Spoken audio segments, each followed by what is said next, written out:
Eu quero transmitir-vos a palavra de Deus nesta manhã, saudar a todos aqueles que me estão a ver em casa. Recebi algumas mensagens, alguns irmãos da igreja em Angola, alguns outros países disseram que estariam neste momento a assistir à nossa reunião e espero que assim seja. Então saudar a todos vocês com a graça e capaz de Deus e que este seja um tempo verdadeiramente enriquecedor para todos nós.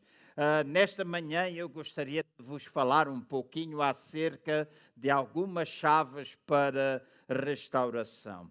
Eu creio de fundo do coração que em cada geração há uma necessidade da igreja experimentar restauração. A palavra de Deus chama a nossa atenção, através de alguns versículos, acerca da importância de nós experimentarmos renovação, experimentarmos refrigério, experimentarmos reconstrução ou reforma. E uma das expressões que a palavra de Deus utiliza é a necessidade de nós crermos que também haverá restauração, a restauração de todas as coisas. Os dias que nós vivemos são dias difíceis, são dias complicados, ninguém esperava que este vírus, parece que surgindo do nada, viesse a afetar todas as nações do mundo. Isto tem trazido problemas em termos políticos, em alguns países bastante agitação política. Graças a Deus no nosso país isso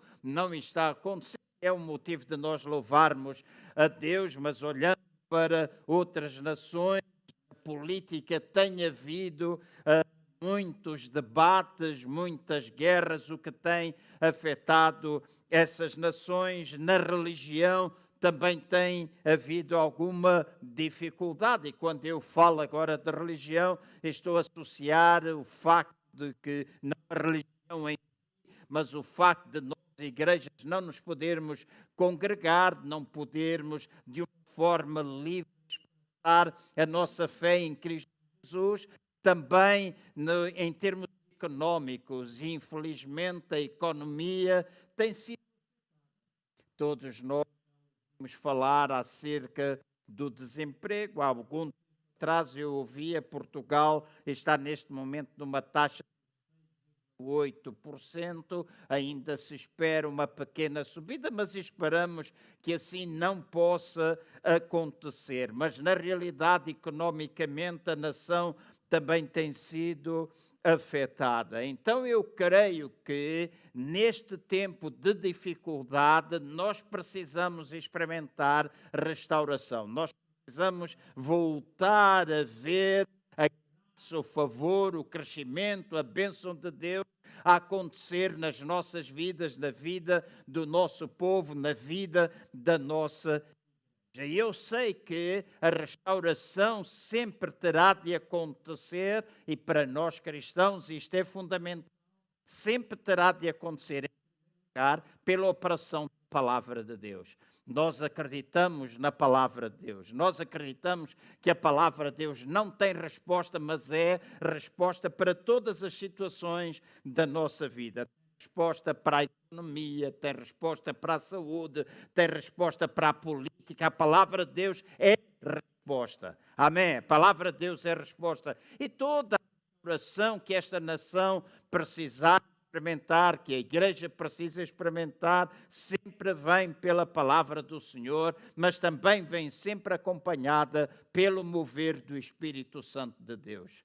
Nós acreditamos que mais do que nossas palavras, ou pensarmos que única e exclusivamente só a palavra de Deus pode mudar tudo. É verdade, a palavra de Deus ela é viva, ela é eficaz, ela é poderosa, mas palavra de Deus sem Espírito de Deus é alguma coisa que conduz as pessoas ao formalismo.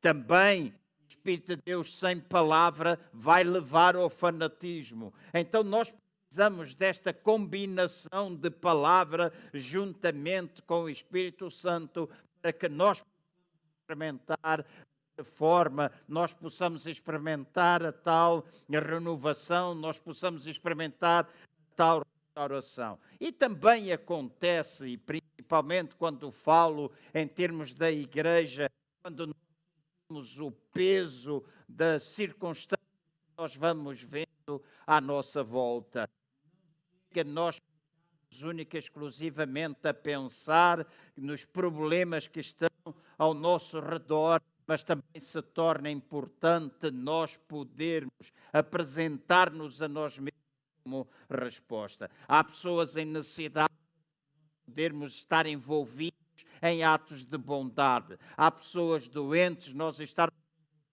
em atos de poder. Há necessidades nas nossas comunidades, nós termos ações que possam decidir, que possam trazer transformação às situações que nós vamos enfrentando a cada dia. Depois de pintar este quadro daquilo que está à nossa volta, deixem-me falar de 3 aspectos. Eu dei o nome de 3 chaves para a restauração, mas são de facto 3 coisas que nós precisamos entender à luz da palavra de Deus, e vou utilizar alguns versos do Velho Testamento, e consideramos o Velho Testamento figura ou uma sombra que é o Novo Testamento. Então, 3 chaves que nós precisamos ter ou usar para que a restauração possa acontecer. Para isso, eu convido-vos a abrir no livro de Esdras,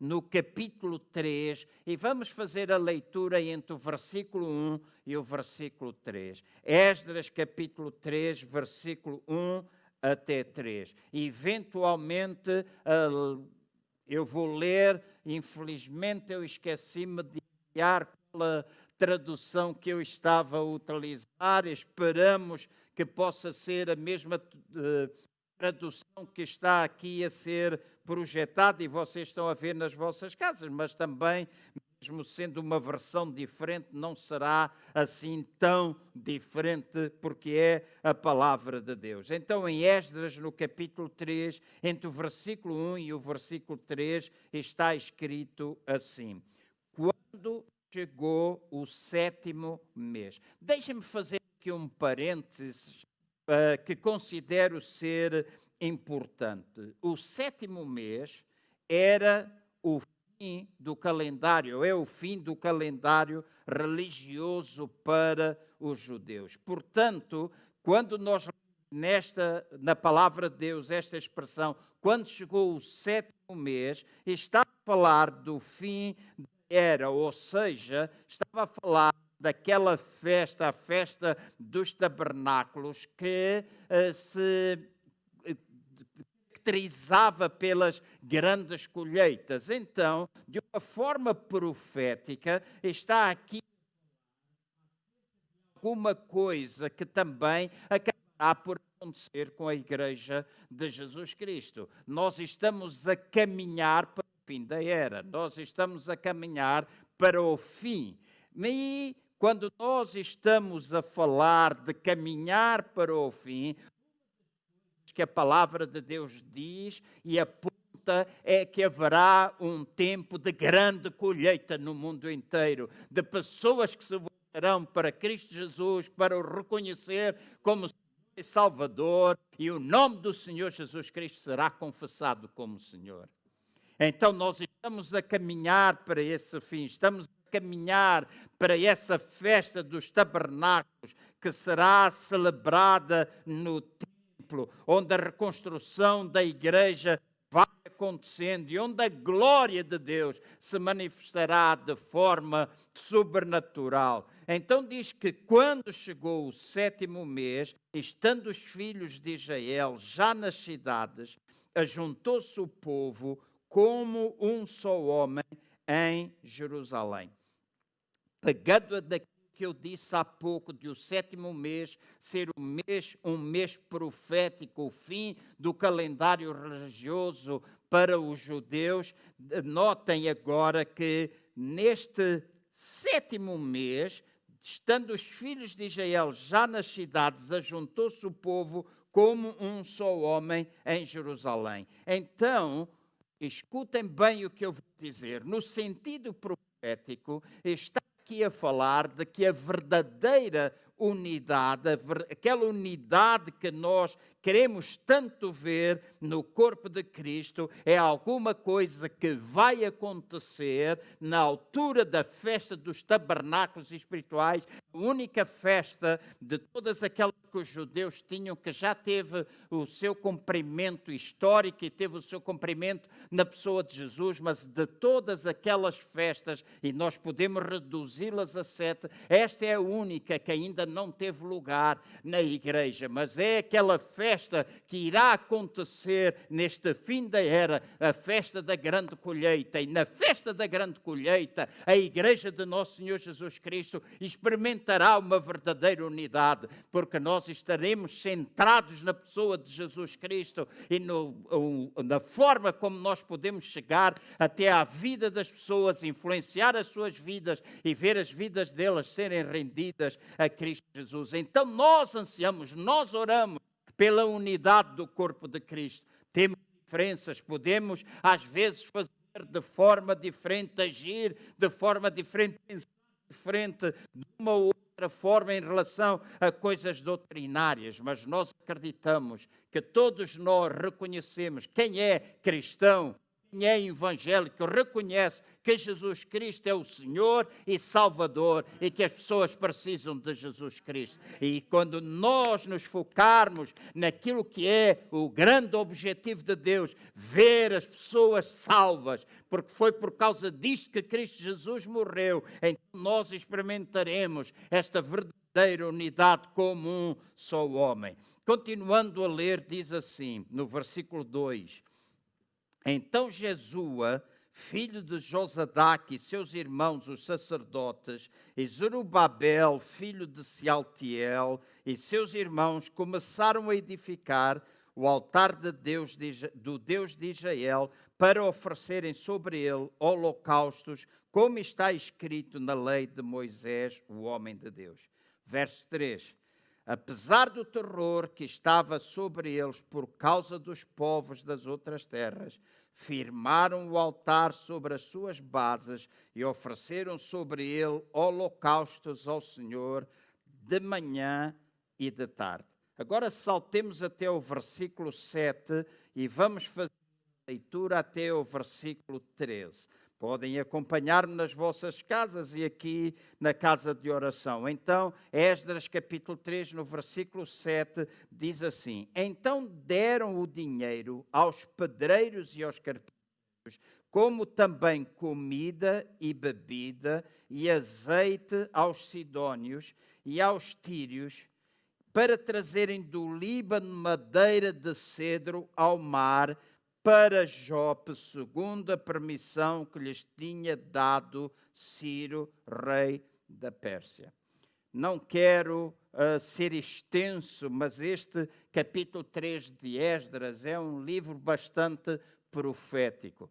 E não somente tinha a ver com aquele tempo da restauração do templo, mas também tem a ver, como eu disse, no Velho Testamento é uma sombra daquilo que nós podemos ter ou experimentar ou vivenciar nesta nova aliança da qual nós fazemos parte. Mas se nós repararmos aqui de uma forma profética, está a falar-nos acerca de 2 batismos. Diz que os cedros que foram trazidos pelo mar até Jope. Está a falar acerca de um momento em que acontece no tempo neotestamentário, em que aponta para nós cumprirmos o mandamento de que crer e for batizado será salvo.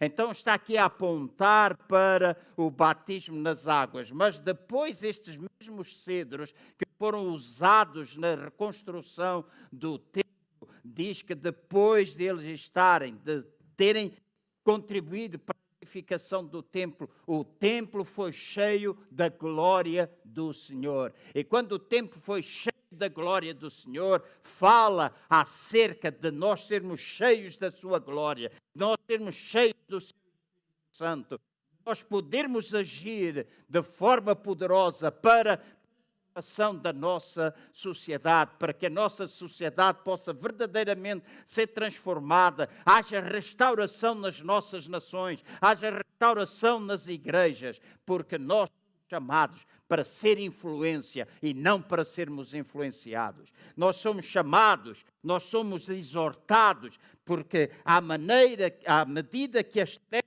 vão crescendo, a palavra de Deus diz que a luz de Deus também vai sendo cada vez mais intensa. Então nós não ficamos tão preocupados quando ficamos num certo sentido pela nossa missão de fazer os discípulos, mas nós podemos ver trevas e não vamos ficar de cabeça em baixo porque vamos vendo trevas acontecer.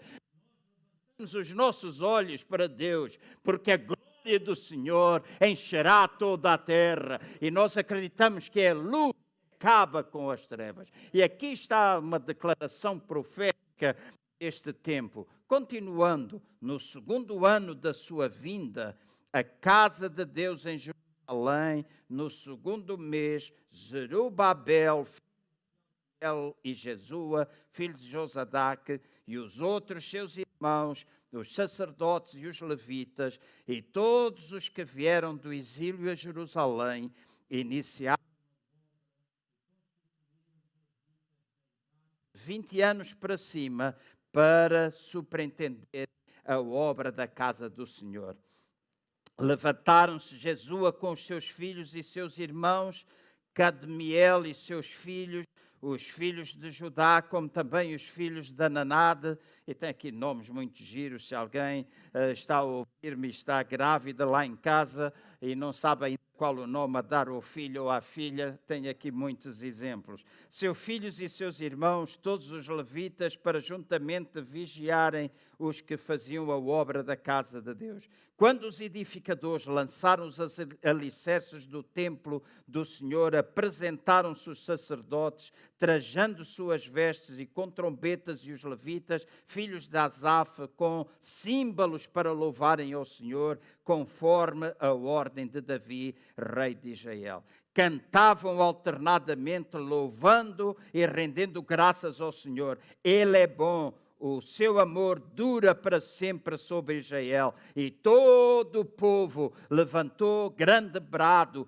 quando louvavam ao Senhor por se terem lançado os alicerces da casa do Senhor. Porém, muitos dos sacerdotes e levitas e cabeças de famílias mais idosos que tinham visto a primeira casa choraram em altas vozes quando viram o fundamento desta casa sendo lançado, mas muitos levantaram as suas vozes com gritos e grande alegria, de maneira que não se podia distinguir as vozes de alegria das vozes do choro do povo, porque o povo bradava em tão altas vozes, e o som ouvia-se de muito longe. Então, escutem-me com muita atenção. Se nós, às vezes, ou se nós tivermos, e eu falo a cristãos em geral, se nós tivermos uma mentalidade conservadora em relação àquilo que é louvar a Deus, é bom que nós possamos olhar para esta passagem das Escrituras. Mesmo não sendo pentecostais, mesmo não sendo carismáticos, este povo fez alguma coisa verdadeiramente interessante quando ele começou a ver a restauração do templo, a restauração da casa do Senhor. E esta é também uma chamada de atenção para nós nos tempos em que nós vivemos. Diz que este povo bradou, e quando se fala de brado está-se a falar de exaltação, de nós proclamarmos verdade com voz bem elevada. Este povo gritou, diz que este povo chorou com gozo, diz que eles louvaram com vozes ao ponto deste louvor, destes brados, destes gritos, ser ouvido muito longe. E agora, deixem-me dizer-vos alguma coisa que considero ser profunda para nós. Sempre que a restauração chegou, o rei trouxe e instituiu o louvor e a adoração davídica. E isso inclui o levantar das nossas mãos, o nós dançarmos, nós batermos palmas, os símbolos, a flauta, os instrumentos de cordas, louvores em alta voz, celebração e muito mais. Tudo aquilo que a palavra de Deus descreve que nós devemos ver acontecer. E a palavra de Deus declara que quando nós louvamos a Deus neste processo de restauração, o louvor abre as portas do céu. Abre as portas do céu. Judá lavrará. A palavra Judá significa louvor. Judá, o louvor lavra, prepara a terra para a grande colheita. Então nós vamos experimentar tempos e viver cada vez mais tempos em que estas coisas vão acontecer no seio da igreja, em que nós bradaremos de júbilo, nós saltaremos, nós choraremos de gozo, porque nem sempre quando nós choramos significa que nós estamos tristes. Às vezes nós choramos porque nós estamos bastante alegres. Então, depois destas considerações, deixa-me apontar para aquilo que eu considero ser fundamental para a abertura para esta restauração que nós tanto desejamos ver. Em primeiro lugar, ou a primeira chave, se nós quisermos utilizar este termo para que a porta possa ser aberta, aquilo que está escrito no versículo 1, nós já lemos há pouco, diz que o povo ajuntou-se como um só homem. Então, quando está aqui a falar de juntar-se como um só homem, está a falar acerca de comunidade, está a falar acerca de unidade. Então, notem assim, aqui diz que o povo ajuntou-se como um só homem.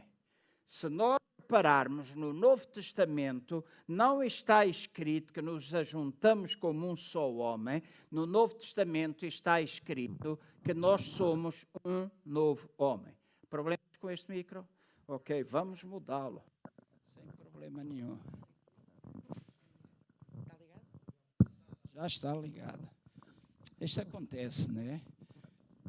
A mim não me faltou as baterias, faltou o microfone, não é?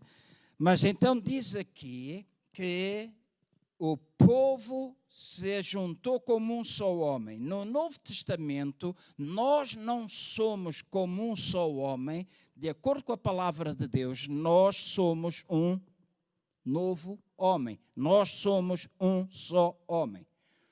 O apóstolo Paulo declara que Deus quebrou o muro que separava os judeus dos gentios através da pessoa de Cristo Jesus, fazendo de uns e outros um só homem.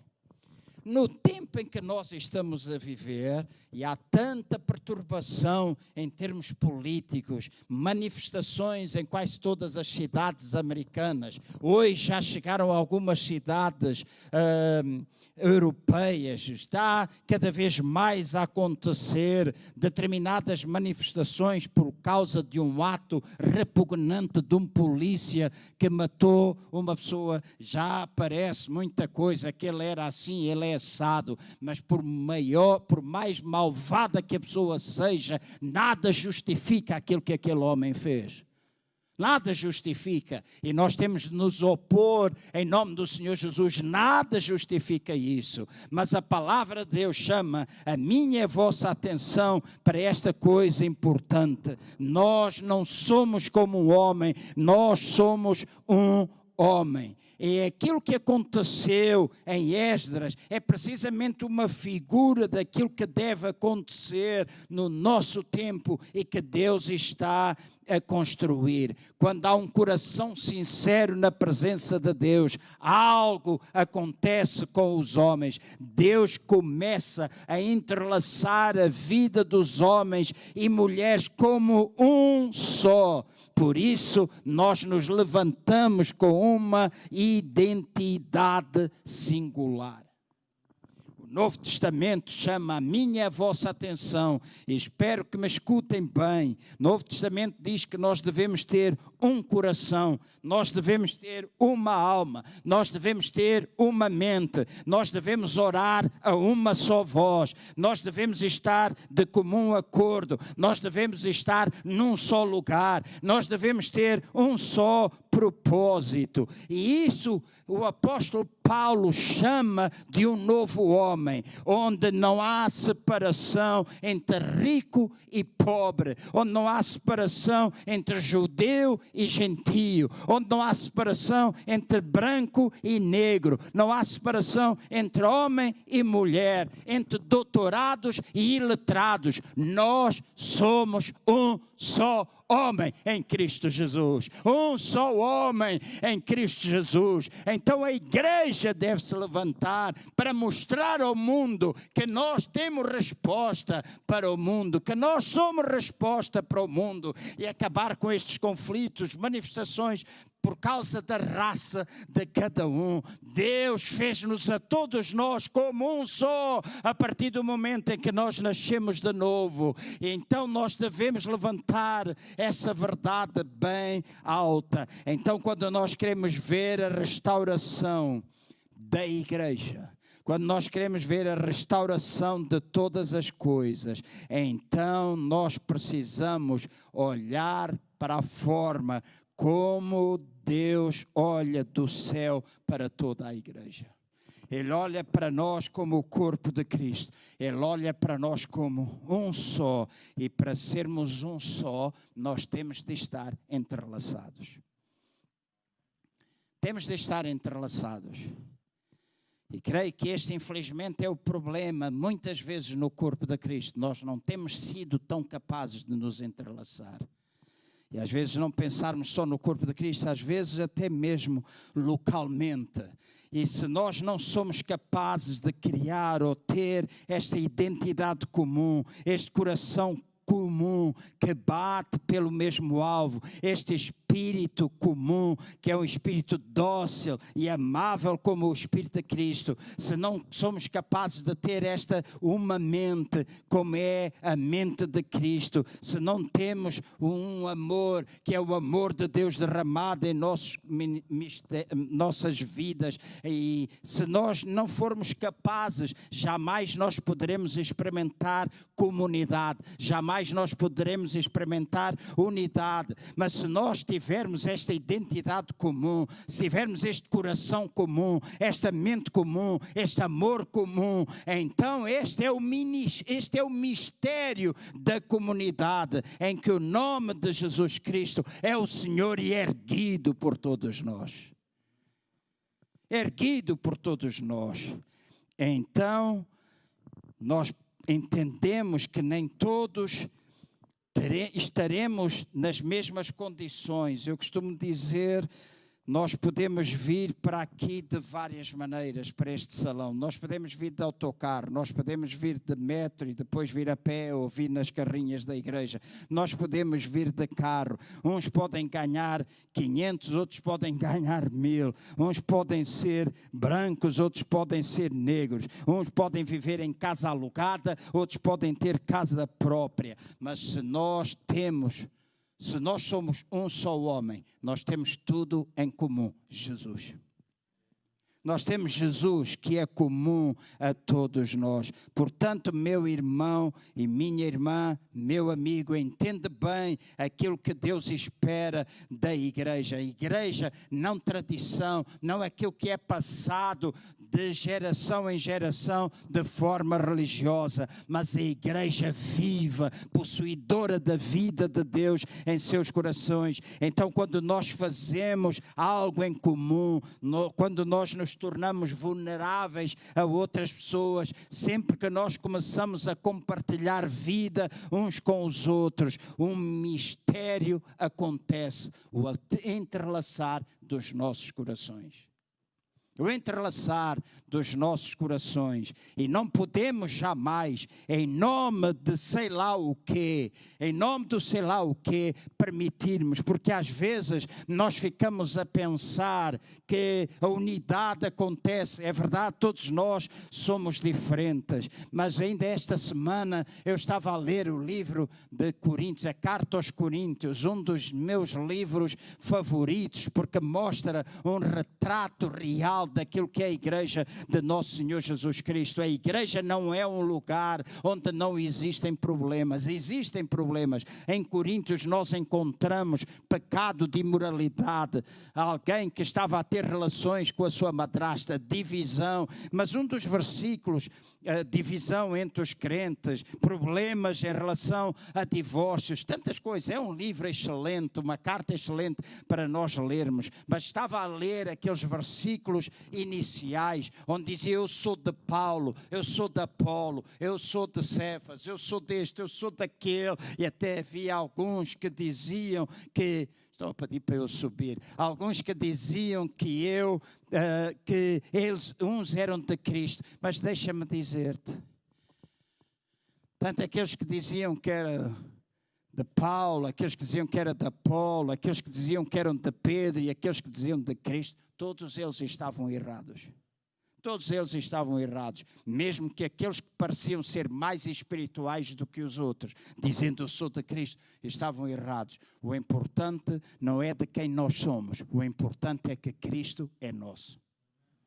O Cristo é nosso, Cristo é nosso, nosso de todos nós. Então, se nós não experimentarmos este entrelaçar, jamais podemos ter comunidade, jamais podemos ter unidade. E se nós não tivermos comunidade nem unidade, nós não podemos ver restauração das coisas. Eu não estou a falar de nós não termos problemas, nós podemos ter problemas, Não há nenhuma igreja à face da terra que não tenha problemas. Falem com os pastores delas e todos eles vos vão dizer isto que eu estou a dizer. Mas só há duas razões para nós não experimentarmos aquilo que é o desejo de Deus de entrelaçar os nossos corações. Em primeiro lugar, se nós não nos esforçarmos para experimentar este entrelaçar através do desenvolvimento de relacionamentos saudáveis. E a segunda razão, se nós não quisermos esquecer o passado. Se nós não quisermos esquecer o passado, bom ou mau, se nós não esquecermos o passado trouxe-nos ao presente, é alguma coisa que serve de base àquilo que nós temos hoje, mas nós não podemos viver agarrados àquilo que ficou lá para trás. Nós temos de olhar para o nosso presente e colocar os nossos olhos em Jesus e confiar naquilo para onde é que Ele nos quer levar. Então, entre o versículo 11 e o versículo 12, que nós já lemos de Esdras 3, diz assim: cantavam alternadamente, louvando e rendendo graças ao Senhor. Ele é bom, o seu amor dura para sempre sobre Israel. E todo o povo levantou grande brado quando louvaram ao Senhor por se terem lançado os alicerces da casa do Senhor. Porém, muitos dos sacerdotes e levitas e cabeças de família mais idosos que tinham visto a primeira casa choraram em altas vozes quando viram o fundamento desta casa sendo lançado. E a pergunta é: por que é que eles choraram? Porque eles se lembraram da primeira casa. Enquanto uns saltaram de alegria e louvaram a Deus em voz alta, outros ficaram a chorar. E eu sou daquelas pessoas que aprecio as boas memórias, mas não gosto de ficar preso a boas memórias e muito menos a más memórias, porque as boas ou más sempre nos irão imobilizar. Todos nós podemos hoje construir boas memórias. Amém? Todos nós hoje podemos construir boas memórias. Então, se eu fico preso às memórias do passado, eu estou impedido de prosseguir para tudo aquilo que Deus quer. E eu creio que um dos fatores mais imobilizadores para não chegarmos à unidade ou comunidade é a memória das experiências passadas. a memória das experiências passadas. E aqui fala dos mais idosos. E o mais idoso, a gente às vezes vai pensar que são aqueles que têm 90 ou 100 anos. Hoje não há muita gente com 100 anos, mesmo com 90 já não é tanto. Às vezes são pessoas, se calhar com 40 anos, 50 anos ou 60 anos, que não tendo uma idade não são assim tão idosos, mas são pessoas que desenvolveram relacionamento com Deus, que continuam presos a um passado que não leva a lado nenhum. Quando Deus quer restaurar e fazer alguma coisa nova no tempo presente, nós podemos ir pegar em fundamentos antigos. Há verdades, há princípios bíblicos que nós jamais podemos abandonar, mas são esses princípios que nos vão levar amanhã ou ao dia de amanhã, mas nós não podemos ficar presos àquilo que as pessoas fizeram ou que está feito no tempo passado e acabam por desistir, acabam por murmurar, acabam por minar, por ser fermento que leveda massa. Então é importante nos dias de hoje a igreja, corpo de Cristo, e as igrejas locais levantarem-se e entenderem que nós temos de sair desse lugar e ver a restauração da casa de Deus, da igreja de nosso Senhor Jesus Cristo, tal e qual como Ele intenciona. Em Isaías 43 está escrito: não vos lembreis das coisas passadas, nem considereis as antigas. Eis que farei uma coisa nova, e agora sairá à luz. Vamos todos esforçar-nos para ter comunidade, vamos todos esforçar-nos para ter unidade, vamos todos esforçar-nos para ter relacionamentos saudáveis e de aliança. Esta é uma resposta que eu e vocês podemos dar diante de Deus e uns aos outros através das nossas ações.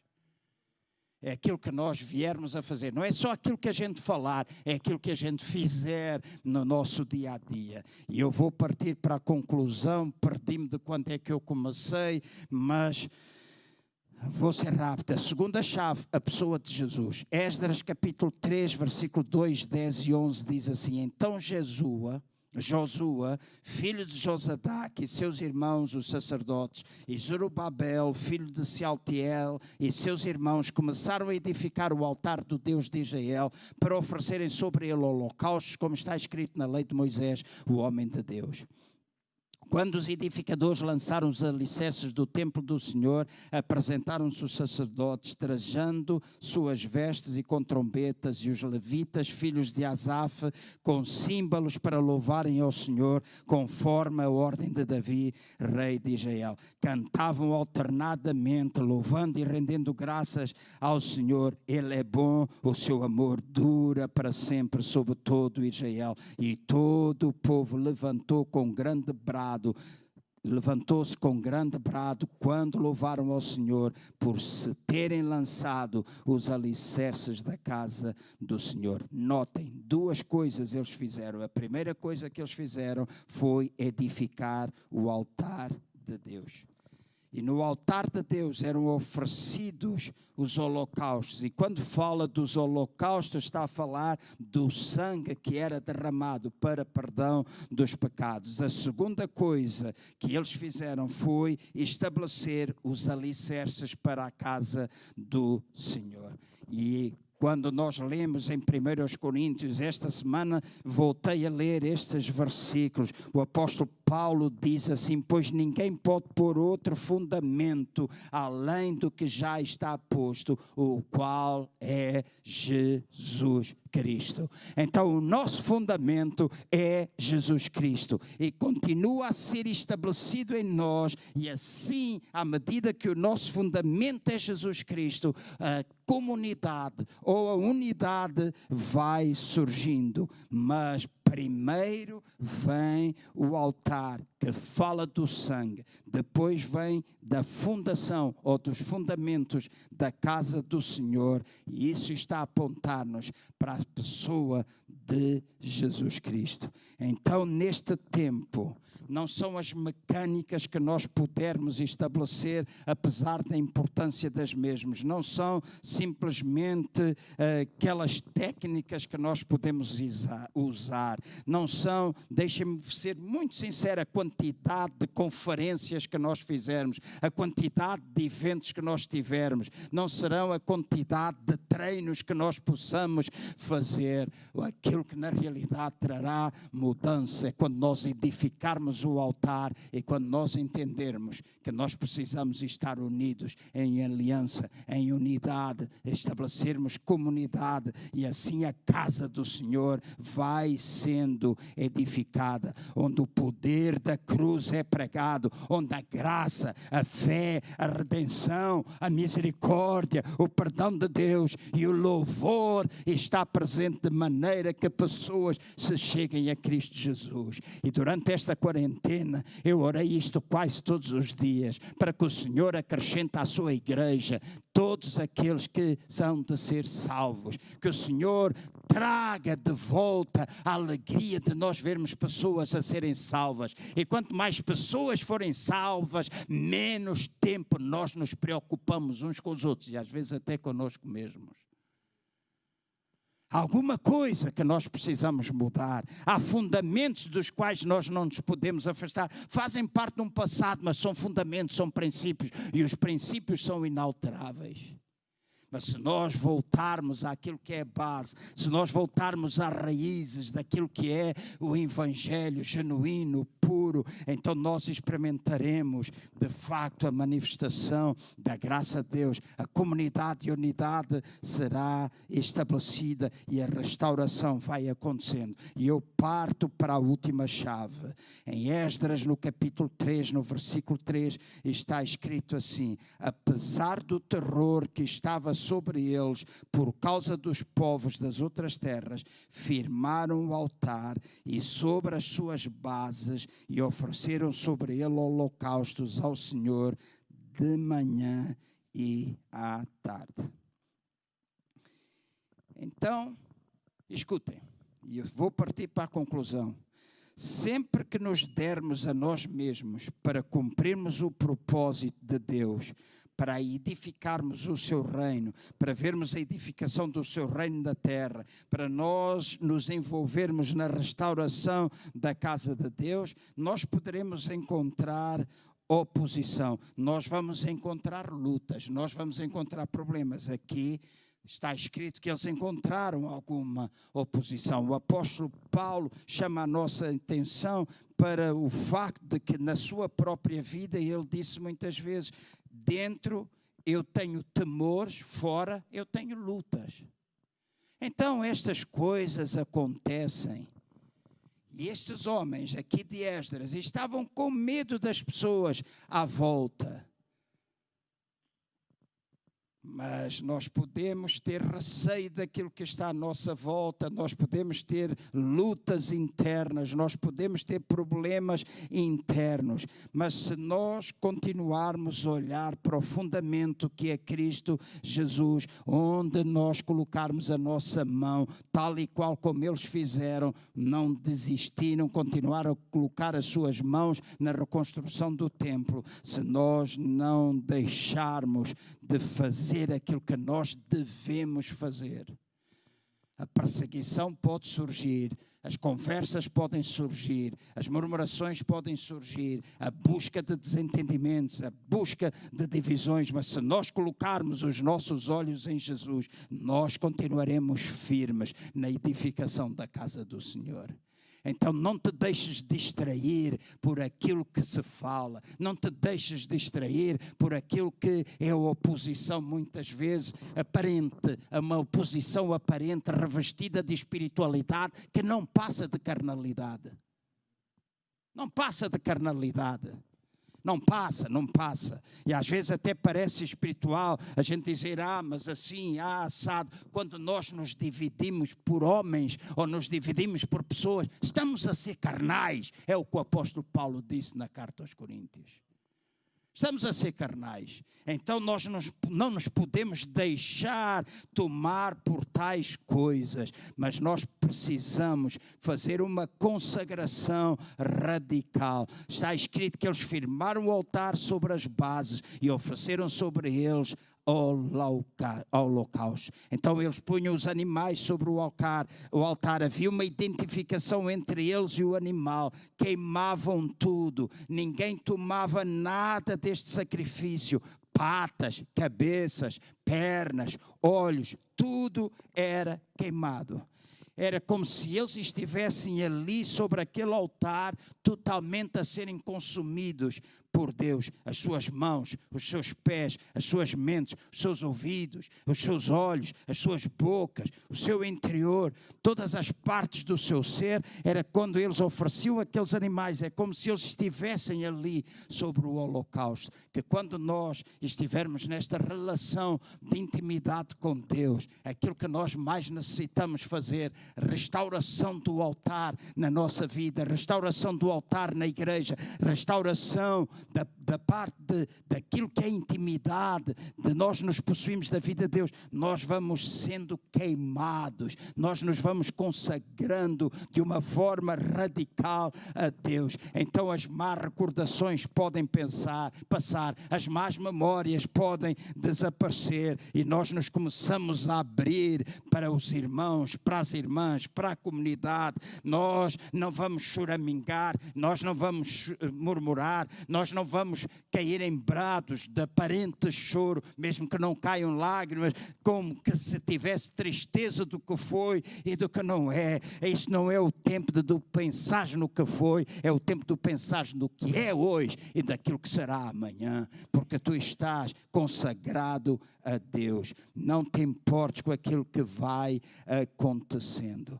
Nós somos um povo que deve estar disponível, um povo sem mancha, sem ruga, que caminha no poder de Deus, sem defeito, no sentido de que cobertos pelo sangue de Jesus, nós vamos alcançado. Então eu termino dizendo, a comunidade ou a restauração acontece quando nós nos juntamos numa comunidade unida, quando nós nos tornamos vulneráveis às pessoas, quando nós fazemos as pessoas sentirem-se bem-vindas, quando nós esquecemos as feridas do passado, quando nós recebemos a cura que nós precisamos em Jesus Cristo, quando nós estamos dispostos a dar segundas oportunidades, quando nós saímos do nosso cantinho e nos envolvemos com os outros, quando nós confessamos as nossas falhas e faltas e pecados uns aos outros e acima de tudo a Deus, quando nós somos capazes de nos perdoar, quando nós consagramos a nossa vida